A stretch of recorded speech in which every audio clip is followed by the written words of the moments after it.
So, Carrington, a quick discussion about the article that you recently wrote.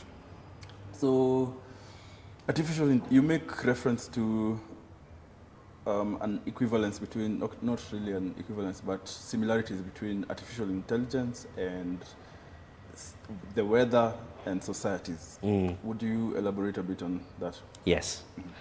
First, thank you for having me on the studio. Intimidating, as usual. So the idea behind the article is to try and think of the closest thing these neural networks, which are the basis of artificial intelligence as we speak, the closest thing that matches neural networks. Okay. So you can try think of things like analogs and then build an analogy and then understand possibly how to deal with these systems, okay? So there have been very many approaches or analogies that people have drawn to artificial intelligence, right? It just predicts the next word. It is just a tool, but it is a machine, but it is a what, a what. But the more attention you give these things, academic, practical, the more you start to realize that there's a difference. There's a fundamental difference between this thing and your laptop. And that's why it behaves very differently from your laptop. So the closest thing academics have gotten to is these things called complex systems. Complex systems are things made up of very simple, small components which interact with each other to create something very, very different, okay? So you can call me a simple person, as I am, okay? But when you bring 1 million of people like me, 2 million of people like me, then you end up with Nairobi. And Nairobi has vastly different properties from Kinyanjui. Nairobi is very wealthy, Kinyanjui is hustling. So these are very, very different systems for now, manifesting. These are very, very different systems, and we have to understand them using different laws. So this is the question of complexity that comes about. So a neural network is closer to weather than a hammer or a nail. Understood. Okay, so I enjoyed the article actually. So thank you. Drawing from the same, sticking with this idea of the weather and the hammer. So I want to make a statement, and I want you to assess this statement in terms of its accuracy or lack thereof. If an artificial system, an AI system is akin to the weather, and I am a power user while using the artificial intelligence system, would it be fair to say that I can wield the powers of Thor in this kind of system and direct them because I'm using AI in this kind of fashion?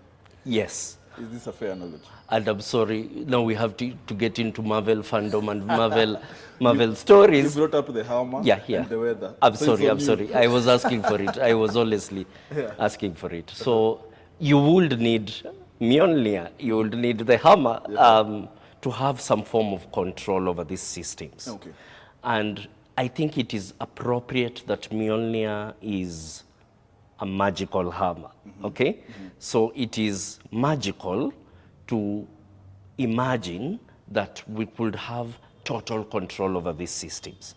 However, that being said, these systems are designed so that we could have some control over them. And that control that we have over them is an amplifier, okay? Once we learn how to use these systems, and the people who are giving these systems a lot of attention are having their workflows accelerated by huge amounts. So I will give an example here, personally. When GPT-3 came out, it was a coder, but it was a coder slightly lower than my level. And I'm not that amazing of a coder anyway. And this was 2 years ago. But when GPT-4 came out, it started being competitive to me. It would suggest workflows that I did not anticipate. GPT-5 came out, and I am out. I am done. There's no point in me sitting down to try and program anything.